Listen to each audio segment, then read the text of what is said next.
Welcome to For the Long Run, the podcast exploring the why behind what keeps runners running long, strong, and motivated. I'm your host, Jonathan Levitt. I've been running for a few years now and have the privilege of meeting many incredible runners on my travels all across the country. This podcast is intended to share those amazing conversations. This week's podcast is with Patrick Reagan. Patrick is an ultra runner who lives in Georgia. We recorded this episode in the days prior to his third 100-miler of the year, which he ended up winning. We talked about his love for running these long-distance races and why he really likes what happens beyond the 6-hour mark. We covered some deeper topics such as mental toughness and why Patrick loves to run and train the way he does, as well as some more logistical conversations such as how he trains for these hard trail races while living in an area without much elevation change. Hope you enjoy. And welcome back. I am here in Austin, Texas with Patrick Reagan. Patrick, thanks for having me on. Thanks for joining today. Hey, nice to be on, man. For sure. So we're here in the Goo House at TRE for a little conversation about running and performance and life and all that jazz. So let's jump right into it. Yeah, great to see you, man. We've got some coffee here. We're kicked back in a queen size bed. What is this? Queen size bed. I think this is queen size. Yeah. Yeah. Shout out to Celia. Thanks for that. Anyways, who is Patrick? Let's start with that. Yeah, sure. So I'm a long distance runner based out of Savannah, Georgia. I particularly concentrate most of my energies on 100K to 100 miles. I run on the roads, on the trails. I prefer events that are extremely runnable. Yeah, that's me as a distance runner. So long distance, long sufferfests. How did you get there? So it's been a pretty even trajectory for me. I mean, I was a cross-country track and field athlete at the high school level. At the collegiate level, I ran at Slippery Rock University, PA back in 2006 through 2009. Graduated from there with a degree in exercise science. Took a long break from running to do other things and explore other passions in life. And eventually landed in Savannah, Georgia, which is kind of where my platform for running took off again. Worked a job there for a couple years as a pedicabber. Did tricycle taxi transport in 2011, 2012. Became the head cross-country track and field coach at a university there. Had that job for 7 years. And in the tail end of my career there at the university, I took up ultra running after the 2016 Olympic trials. And that was when I really started to explore the Sufferfest. That is what my career now is. So what is it about the longer distance racing that you love so much? Man, there's something about competing after 6 hours for me. I think I've said that a lot, or I say that to a lot of people, but I mean it. I probably say it a lot because I mean it. I really prefer the 100K distance plus. I think it's at that juncture at which, for me, I can mentally dig into this place that gets me really uncomfortable, but I find a rhythm in that energy system like I do at maybe no other discipline I've ever experienced in distance running, especially 100 miles. I mean, runnable 100-mile races are kind of becoming my MO, and that's what I really love to do. So you've had a pretty good year so far, and we were talking before about the fact that you've run less miles than ever before, but you've had one of the better years you've had in the past. So where did that come from? Why do you think you're running less miles, but you're having better tangible results? So yeah, like you said, I mean, we had this conversation on the way to making sure my car didn't get dead. I've run under 4,000 miles this year. And for me, that's a little south of what I would normally do in an ideal year preparing for 100Ks and 100-mile races. And you'll have run 300 miles, 100 milers this year. Ideally, yeah. As long as I get my finish this weekend at Brazos Bend 100, which will be my first time running there. I'll have run more hundreds than I ever have in 1 year. Last year, I ended up running Desert Solstice, 130 miles there, and Javelina with a very short season. Right. That was impacted by an injury early on. But this year, I've run a lot more races. And part of that is because I'm not at my full-time job anymore, on the clock there, maybe 40 to 60 hours a week. But it's funny, you would think I'd be running more miles if I don't have a full-time job anymore, but I'm really running less miles, paying attention more to holistically what my body needs. I mean, my coach, Magda Boulay, Roxanne Vogel guides me and advises me in strength and conditioning. Those two women have really empowered me a lot to believe in less is more, maybe with the volume, and getting in the proper strength work and laying the proper foundation in other aspects of your life will really allow you to perform at a high level. So I've become really confident in running less miles, focusing on what my body needs. Like if I feel like a 40-mile week, I'll just take it, man. Like if I can tell when my body needs it, If I feel like in my taper week, I'm just going to run 3 times in the 5 or 6 days approaching my race, no problem. Like I'm mentally confident to a point where, I'm doing more mobility, I'm doing more strength. I feel like the strongest runner I've ever been. That's awesome. We talked a lot about happiness. I was having a conversation yesterday with Allie Kiefer about this, and what she was saying was a lot of people try and put their own, they push their own idea of what happiness is onto others, and fulfillment and joy. And it sounds like you've come to a place where like you're happy. We talked about, leaving your full-time job. That might bring a lot of people fear and a lack of confidence, but it's done the opposite for you. It's brought you to a place where you're happier and you're more fulfilled, and your running is better than it's ever been, is what it sounds like. Yeah. Me and my wife got married, I guess, 15 months ago now, and we've built a really pleasant life together in Savannah. It's not a trail mecca, right? But we have built a very good sauna place. Yeah, it's a nice place to do your heat training for the Western States or Javelina or any race like that. Maybe comrades. But we have built a happy life, and I think that Allie is onto something. She's a great distance runner, a great ultramarathoner. I mean, she's got this. She's got the type of mindset that I think most of us need to have, right? In that, what comes first is your happiness, right? And I think athletic success will follow. If you're just chasing the dream with not a lot of balance or substance in your life outside of the distance running, what happens when you have an injury, right? Or you do need that balance so that and other things going on in your life. Definitely. I think one thing that really helps me is actually like my coaching business. When I'm having maybe a bad week, or I've got a little nagging injury or something, I can really focus my energies on my athletes just a little bit more. Give each of them a little bit more and give them a little more time when I have it. So. Definitely. So balance is something I like to talk about a lot on this podcast. I asked Magda the same question: what does balance mean to you? And she gave a really interesting answer. She's like, I don't know that I am balanced, but I like to focus on the things that mean a lot and bring me joy. And at the end of the day, if I can look, her son Owen in the face, or look at her husband and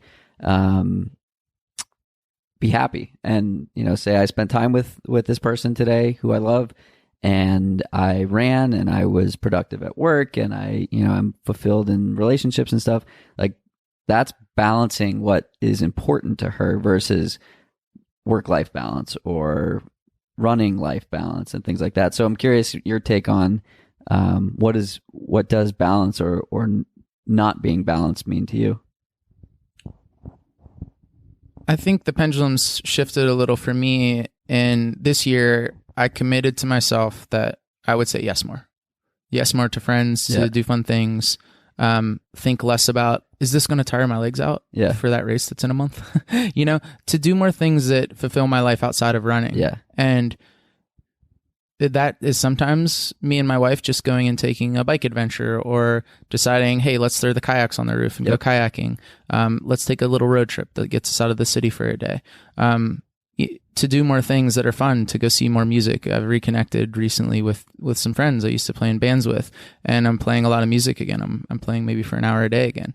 So to have balance outside of running for me is resulting in me being more relaxed when I go out for my runs. It's a release similar to running, at least music is for me, in a different part of my life that takes me back. And it might be nostalgia right now, but I think that will add a form of balance as well. For sure. So this is coming from a professional athlete who's, sponsored and has obligations, and he's saying you need that. You need to say yes, and you need to be flexible with training, and I think that's refreshing to hear. I think there are a lot of amateurs that listen to this podcast that are, I don't want to say elite amateurs, but like really focused and chasing big goals. And I think I would consider myself in that group, and it's refreshing to hear someone like yourself saying like, you can chill, and like, that's okay. And you might actually get better if you chill. So I think that's awesome. Jumping back to something you were saying a little bit earlier, we were talking about some of your experiences over the last few years, and you made a comment about, that's nothing compared to mile 80 of a 100-miler. Can you talk about how some of your life experiences have made the ultra running, or have put ultra running in perspective, and how do you actively think about stuff like that when you're 3/4 of the way into a race? I don't think so. I don't think I actively do think about it. And we were having a conversation earlier about me making a decision when I was done at university to choose adventure. I didn't choose graduate school. I didn't choose to go on and get my doctorate in exercise physiology. I chose to go adventure about the country with my friends, people that were much better musicians than me, but I was fortunate enough to play with them, to experience pre-World War II music with them, to play it for other people, to enjoy adventuring about the country in a small vehicle and not the most ideal scenarios. Some uncertainty, with some uncertainty. And it was a choice. I grew up very fortunate, middle class. I grew up in a situation where, my family didn't particularly understand that at the time. And I don't even know if I understood it, man. It was something that I felt was right. Much like I felt ultra running was right for me. I was fortunate to see 36, maybe 38 states during that time playing music in those different places, to experience wild, wacky people all over the world. And that set me up for, I think, adventure in ultra running, but also an understanding of like a tough time where maybe mile 80 is similar to that. Like, you don't know where you're going to lay your head that night, or you don't know where you're going to find that $20 in gas you need to get to the next city, for that show you have in 2 nights. Right. So I think that mile 80 sometimes feels quite easy because of that, because I feel like I've just been in tougher situations, maybe by choice on the front end, but when you're in them, it's not by choice anymore, man. You're in it, something you said was pretty funny. At mile 80, people are still feeding you. Yeah, that's easy, man. You just pop into an aid station and people are smiling and they're like, "Can I fill your bottles?" "Yeah." "Can I have some of that watermelon?" "Yeah." "Oh yeah." So you said wild, wacky people in the music industry. I feel like we've got that in the running world, and you've done quite a lot of adventuring with your running career as well. I think this year alone, I've seen you in California. We saw each other in Phoenix, and now we're here in Texas. So what is it about traveling to races and enjoying the community aspect of it that keeps you going? I especially like going to Arizona and California, which are kind of my second homes, right? And that I feel like crewing Western States 2 years ago, a year that I was actually supposed to run the event, and then running this year and experiencing the whole track, it made me feel so connected with like Bob, the warehouse manager, man, with Lee and her husband Bill, with the Thornleys, like with Monkey Boy, I mean, with all of them, man, like all the folks that are involved with the Western States organization, like I feel at home there. Yeah, I really do. And I've only done 1 States. I've only crewed an athlete I coach, Jasmine Chiramonte, and run 1 States myself, which was this summer. That feels like home. And Jamil and Jubilee, and Haley at Aravaipa Scout, like they've made me really feel like that's home too. I mean, I feel like I've kind of had a bit of a Cinderella story at Javelina, like 3 years in a row. That's been a really special experience to win that event. And I can't wait to go back there as well, right? To Desert Solstice here in a few weeks to do some chatting with Jamil about what's going on in the event. We're going to do some commentating. Oh, cool. So that adventure, that aspect of like having homes away from your home is something that is really important to me, because to me, like, home is everywhere, right. Like, sure, I grew up in Southwestern PA, and that's my home. That's my birth home. My family lives there. A lot of the people I'm closest with in life live there. But Savannah's home, and I don't know, Arizona's home, and California's home. Like, and I mean, there are a number of places all over the world like this for me. Mora, Sweden, and where the Ultravasan is, or the Ultravasan. And yeah, man, it's really special to feel like home is everywhere. It's super cool to like come to a city like this, and I'm sure you saw it this morning too. You go out for a hour run, and you see like 50 people, and none of them live here. Yeah, and it's just super cool, the community that we get to be a part of. Absolutely, yeah. So you've got your third 100 this weekend, and this podcast will air after this weekend. So we'll be rooting for you for sure.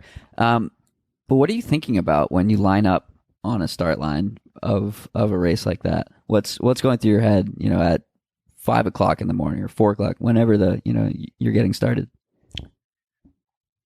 Be present today. Be grateful to the people that are donating their time to get you through this race, whether it's your crew or your pacer or volunteers at an aid station. Like, a big goal for me every day when I wake up, I guess, is to try to be present as possible in my life and try to stay relaxed. So emotionally at the start of 100, that's what I do. Those are the thoughts I run through. The competition comes at a later phase for me. And I think to a degree in some hundreds, that's maybe why I'm a bit of a slow starter and creep up through the field. Cause I'm just smiling, man. Yeah. That's like the whole part of the training process for me. That's the harder part. It's the part maybe I think I enjoy race day the most, actually. I used to say that I enjoy the training more than the racing, but I think I enjoy race day the most because it's a celebration of everything you worked for. Yep. And not only that, the more you go back to an event, it tends to be a celebration of re-experiencing that event and becoming even more connected with that community. Definitely. So, I don't know, I've never been to Needville, Texas, but maybe that'll become one of my favorite places to run, right? Yeah. I hear Rob Goyne's a great guy, and I look forward to running his race and just spending time with other runners, man. I mean, I hope we have a pack of guys that are pushing the limitations of that course. That would be really fun. Cool. So gratitude and staying present are two things that my coach, David, mentions a lot in my training log. Whether it's a reminder to be present or a reminder to, thank the volunteers or be grateful that your legs can take you to these amazing places. And I think it's really important, and I think it's like transformational that you can acknowledge this gift that we have. It was never more clear than when I was down in Florida in August, in southern Florida, where lots of people are old and not very mobile and in wheelchairs, and I was there basically saying bye to my grandfather, and he couldn't walk for the most part at that point. And so I went out for a run. I did 10K. It was 95 degrees out, and I saw like 10 people in wheelchairs or with walkers and stuff. And it was like a very, very stark reminder of like, you get to do this. It's so cool that, we can run around the river, or we can run, from Squaw to Auburn, or we can run from, run around these super cool mountains and things like that. And I think it's powerful that acknowledging something like that, for sure. I don't necessarily think that running from Squaw to Auburn is any cooler than someone getting out there for 6 miles and feeling this sense of gratification. I never thought I would do that in my life, you know? Or, dude, pushing your wheelchair around this block, right? Like when 2 months ago you weren't very coherent, or you had a health problem, right? Like, it's all relative. It's all relative, man. It's all human perseverance, and we are super fortunate that our bodies can cover these vast distances, that we've set ourselves up in life. We've had a very fortunate path to put ourselves in this position where, dude, you just ran 100 miles, hiked, whatever, from Squaw to Auburn. It's pretty far to drive. Yeah, it takes, if you follow your runner, it takes about 15 to 28 hours. I was in the car, so I spectated at Robinson's Flat and Forest Hill, and then mile 82, and then the finish line. And I must have spent 12 hours in the car that day. It's crazy. It's wild. And to have your body be able to do that, or even a marathon, or even a 5K, or whatever it is, sure. I think it's very useful to practice that gratitude for sure. Yeah. All right. So we have some technical questions that have come in from some of your fans. So I want to dig through some of these questions. So does that say Cody Reed? It does. Yeah. Cody Reed wants to know, what is your favorite caffeinated warm beverage? Ooh. I used to say Death Before Creamer. That was like, that used to be my thing. Now I would say, which meaning black coffee, obviously, right? And probably pour over, probably Chemex or V60 or something like that. A nice Ethiopian. That's probably up there, but now I really like oat milk cappuccinos. All right. Kern Malcolm wants to know, what is your next tattoo going to be? Oh, man. Last time I saw Corinne, she trolled me about a reverse print Hawaiian shirt I had on, and she was like, "It's inside out." And I was like, "No, man, this is a vintage Aloha shirt. Like they're printed this way." My next tattoo, I've been thinking about getting this unicorn that's double fisting cappuccinos, like just on its hindquarters. Nice. So my friend Scott tattoos me a lot, so maybe that'll be my next one. Nice. Matt Daniels wants to know, where did he develop the art of giving trail runners such incredible trail names, and what is your trail name? Oh, well. And this came, did this come from the training weekend, the Memorial Day training weekend? Yeah, it did. Got it. Well, okay, so there's this company in Savannah, Georgia called Titty Bats, and they make very funny, sometimes quite offensive pins, like, like, as one does with a name like that. Yeah, like punk vest pins. Yeah. And they do funny drawings of like Garbage Pail Kids, doing hilarious things. And it's just, it's a cool company. And I brought Matt one that is a person riding a bat. And Matt, I think, wore it on his vest at Western States. So I call Matt Titty Bat. Is that podcast appropriate? I don't know, man. Yeah. We can, it's edit. Yeah, I'll just mark this one as explicit. Or I call Hayden Hawkman. And this did actually come from safe for podcast. Yeah, Hawkman's perfect. So, yeah. Well, my trail name was given to me by Craig Thornley, the race director of Western States. Yeah, which was then edited by Scott Wolf. Craig gave me the nickname Bartles and James because I kept drinking alcoholic kombuchas at the aid station rather than beer, and because they're delicious. I'd had them with Magda, and then I just kept like drinking them all the time. But then Scott edited it to the peach, which seems a little more. It's stuck. It's easy though, because you're from Georgia. You live in Georgia. Sure, the peach. Yeah. So it's the peach. Got it. Cool. Brief little interlude there on some fun questions from some people there. Let's dive into one that's a little bit more difficult to answer. What are you scared of? Oh man. Does it have to be running related? No. Oh yeah. So it's in the dark. I've always had this thing about giant octopus that. I think it was a recurring dream when I was a kid of being in a pool and like a really deep pool with like a octopus in the bottom. And I had it a lot as a kid. Saltwater pool. Yeah, I guess so. Sure. Yeah, like a saltwater pool because the octopus wouldn't live there otherwise. I don't know. I don't think the dream got that descriptive. It wasn't flushed out, yeah. Yeah, so maybe an octopus has always kind of freaked me out a bit, that animal. Running related, probably something like Vol State.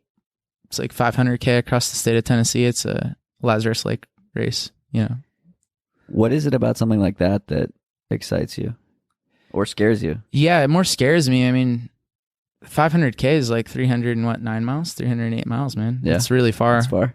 Yeah. One of my best friends, Andrew Snope, has done that race a few times, once uncrewed. Wow. And you're allowed to carry a credit card and, buy stuff at gas stations along the way, but it's on like really dangerous roads in Tennessee. There's some races in the Southeast like that, like quite dangerous roads, 150 to 300 miles. Do you mean dangerous in the area or dangerous because of cars? Yeah, cars, man. Like no berm, like, running at traffic on the white line, like in the grass, on the white line in the grass. Races like that scare me a bit, but I'm quite interested in those type of distances too, like Badwater and Spartathlon are races I'm very interested in doing. What's the longest you've ever run in a continuous stretch? 130 miles at Desert Solstice last year. Yeah. Most of that was done in the first like 16, 17 hours. Yeah. And then some easy 10Ks after that. What are you thinking about when you hit register on something like that? Or you agree to do it? Yeah, I thought about Desert Solstice for a long time this year. Yeah. Like that, you know what I mean? I didn't think about it long enough last year. I kind of signed up and was like, yeah, Desert Solstice, I'm going to run for 24 hours. And I don't know if I necessarily prepared properly for that event, mentally or physically. So I'm curious about the preparation, as you said, both mentally and physically. Let's start with the physical preparation, because I think that's easier to talk through, and then we can get into the mental prep. So you work with Magda, you work with Roxanne. They are pretty brilliant, to say the least. What is it like working with a pair like that, and how are they preparing you? Yeah, so in the Build to Western States, we specifically worked together. They prescribed all training. And then from Western States, I'm just clarifying, I guess, from Western States through Javelina here in Brazos Bend, I've been training myself, but they've been advising me for sure. They've been great advisors through this stage. Working with them at first was quite different from anything I'd ever done. I mean, I did so much more hill work, so much more climbing than I've ever done in the Build to States. We were... how are you doing that in Georgia? Treadmill. Yeah. I mean, some weeks we were climbing upwards of like 15,000 feet on the treadmill. Wow. So I would even insert treadmill hikes into my long runs. Like I would do maybe a 15-mile long run loop. Like let's say I was doing a 32-mile run. I'd do a 15-mile loop, and within that loop, I'd pop into my gym, power hike for 2 miles, pop out, back into the heat, run another 15-mile loop, pop back in, and finish my run like power hiking 2 miles. Wow. So like I was doing a lot of power hiking in the middle of my runs, which was quite fun. We were also doing a lot of really long intervals on the treadmill. What is long? Like 3 by 20 minutes on a 15% grade. Wow. At maybe, 6-7 miles an hour. Okay. So you're not walking, but... Yeah, at 7 miles an hour, that's a really hard workout. For me, it's that's like a big time VO2 max like workout. An 8:15 pace, isn't it? 8:30. Yeah. Damn. Yeah. At a 15% grade. Wow. Yeah. Okay. I mean, at 6 miles an hour, we're at 10-minute pace, right? Okay. Yeah. So what is that? 7 miles an hour. Yeah. I'm not calculating one now. 8:15, 8:20. Sure. Ish. Somebody can fact check that if they'd like. Yeah. But we would do these long intervals with and keep the belt rolling, and I would just walk behind the treadmill and hop back on and do it again, man. So I feel like that is a good segue into mental training. That seems like some good mental training too. Did you do anything specific around mental training for Western States or any of these super long endurance runs, different than what you've done in the past? I think I constantly go into this like meditative mental state because I train a lot alone. Like I very rarely run with anyone unless it's a group run, a specific group run. So I would say that one thing I do that's kind of mental and physical, maybe physical on the run, but making it a little easier on race day so I don't have to mentally think about it as much, as like practicing nutrition on the run, my exact race plan, what I'm going to do within my long runs. And mentally just kind of diving into like envisioning what's going to happen on race day, Like I think long runs for me, if I'm out for 3.5 to 5 hours, like those are the best times for me to really mentally dig into the guts of it, especially if I'm popping on the treadmill 4 miles per hour after running maybe 9 miles per hour on the road. Yep. You know? So what does in-race nutrition look like for you? Yeah, so I do something every 10 minutes. That's like... Every 10 minutes? Every 10 minutes I do something.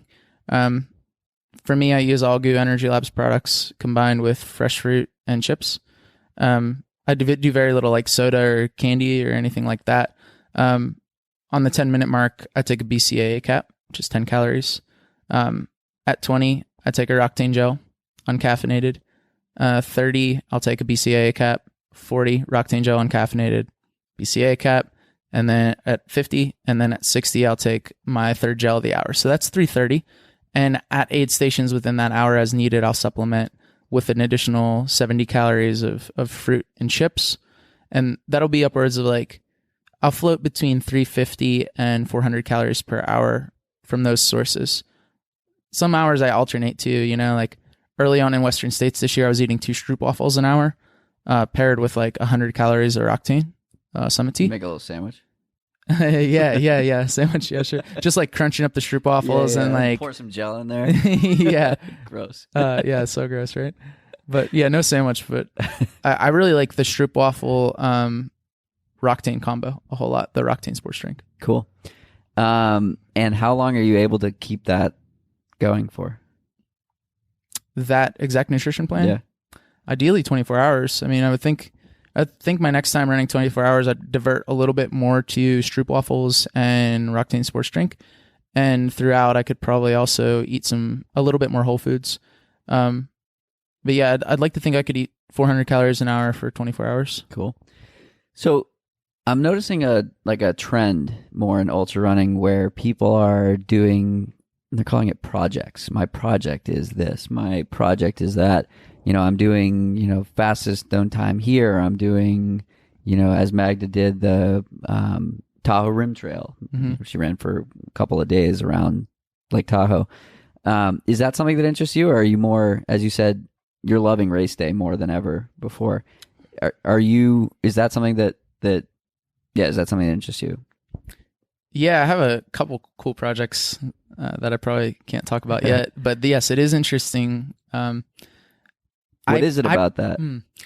I particularly want to do it with friends. Yeah. Whether it's like friends within the crew and a really solo sufferfest, or like this year we're kind of working on a little trio thing that we're gonna do. Cool. Kind of what you're talking about here with an FKT and a bit of a teaser. Stay tuned to hear what it is. Yeah, I particularly would like to. I don't get to race a lot in the Southeast, so I would like to do a lot of FKTs in the Southeast. In particular, SCAR, which is mountain range in Tennessee, interests me a lot. Me and a couple of buddies have the Art Loeb Trail. The current official record there, Scott Wolf, I think, has the unofficial that's not on fastestknowntime.com. But I would like to go after some of those as a project, yes, in a more and ideally with a casual formatting where it's more about the experience with you and 2 other friends. Like the Art Loeb is held by me and 2 other guys. We did it together. And that made it like the whole experience a lot more special. Yeah. But the Southeast, man, it's my home. It's what I love to do. Yeah, for sure. Cool. Yeah, I totally relate to the like excitement factor with it. I just did rim to rim to rim. And at the end of the day, I was like, that was the most fun I've ever had in a day. And it was because it was with the people. I mean, incredible environment, but we did it with 15 people and we had crew support and it was like just hanging out with friends for the entire day. And yeah, so I can definitely appreciate that. Were you a part of Magda's FKT or FKT attempt? I didn't get to be. Yeah. Because I was so close to Javelina. Yep. I think because I had the race coming up, she didn't even ask, Makes sense. It was the week before she did. Right. Yeah. That probably sleep deprivation and all that stuff wouldn't have been the best as a coach to suggest. I would have loved to have been a part of that with her though. It looked like they had a good time. Well, type 2 fun, kind of good time. Maybe type D fun, man. Yeah. What's type D? Well, I don't know. I think running 100 miles is maybe type C fun. Yeah. You know what I mean? Yeah. Whereas like anything longer than 100 is getting into that type D, E, F, G fun. Very deep in the suffer well type fun. It's like, why did I do this? This wasn't fun in the moment, and I probably will do it again. Yeah. What? So you mentioned some things you can't talk about for next year, but what are some things you're looking forward to next year that you can talk about? Oh boy, Tarawera. Yeah. New Zealand? Yeah. Nice. Be my first time to that part of the world. I'm looking forward to racing at Tarawera. I'm looking forward to Western States for sure. It'll be my second States. I'd love to go back there and have another great day. Of course, big goals for Western States next year. Yeah. That's kind of my big racing goal for the first half of next year. I'd like to get in the mountains more. In the back half of the year, I have a lot of plans, things that could or could not come to fruition depending on a few things. Like my time for the 100K at Project X is under review, so that'll determine if I get to run at the 100K World Championships in the Netherlands next fall in September. Those would be my ideal 2 big A races for next year's States, Tarawera, and the third being the World Championship in the Netherlands. And I'm looking forward to going back to Javelina. I'm not racing this year, but I have a lot of athletes I'm coaching that are racing there. I'd like to do a lot of crewing, a lot of, and then maybe pace a friend. I have a friend that's considering running, and I'd like to help him take a shot at the record. It seems like he could maybe go for it. So that seems like a fun one to pace and crew. Yeah. Very easy logistically. For sure. Cool. What do you wish people knew about you? Oh, that's an interesting question. That's a loaded question. Can we circle back to that? Yeah, we can circle back to that. And I can think about it for a little bit. Or what are some things that might surprise people about you? Probably that I have a lot of interest outside of ultra running. Yeah, I didn't know you were big into music like that. Yeah, I mean, I have a quite extensive collection of pre-World War II records, especially Texas fiddle swing, ragtime jazz. I have instruments that were built pre-1940 that cool. I try to care for and getting my hands back on again. Yep. And playing a lot.